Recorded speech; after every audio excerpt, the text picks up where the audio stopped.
সিলেট মহানগরীর ৩২ নম্বর ওয়ার্ডের টিলাগড়ের কল্যাণপুরে কালনীছড়া খাল খনন কাজ পরিদর্শন করেছেন সিলেট সিটি কর্পোরেশনের মেয়র মোহাম্মদ আনোয়ারুজ্জামান চৌধুরী।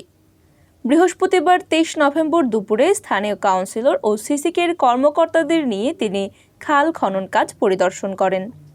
পরিদর্শন শেষে তিনি বলেন, সিলেট সিটিকে গ্রিন, ক্লিন ও একটি স্মার্ট নগরী হিসেবে গড়ে তুলতে আমরা কাজ করে যাচ্ছি।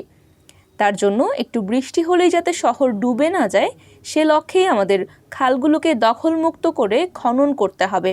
12 বছরের রিপ্লেসমেন্ট গ্যারান্টি নিয়ে তানভীর মেটালি প্রথম বাংলাদেশে। তানভীর মেটালের স্মার্ট পণ্য ব্যবহার করুন, স্মার্ট হন। তিনি নগরবাসীর কাছে অনুরোধ জানান, যারা ছড়া, নালা, খাল দখল করেছেন তা ছেড়ে দেওয়ার জন্য, তা না হলে এই শহরকে বাঁচানো যাবে না।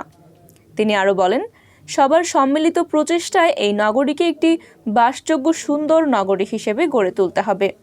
এ সময় উপস্থিত ছিলেন কাউন্সিলর আজাদুর রহমান আজাদ, কাউন্সিলর রুহেল আহমদ, জয়নাল আবেদিন, নাজমুল ইসলাম, মহিলা কাউন্সিলর সাজেদা বেগম, সিলেট সিটি কর্পোরেশনের প্রধান প্রকৌশলী নূর আজিজুর রহমান, তত্ত্বাবধায়ক প্রকৌশলী আলী আকবর, এছাড়াও এলাকার গণ্যমান্য ব্যক্তিবর্গ উপস্থিত ছিলেন।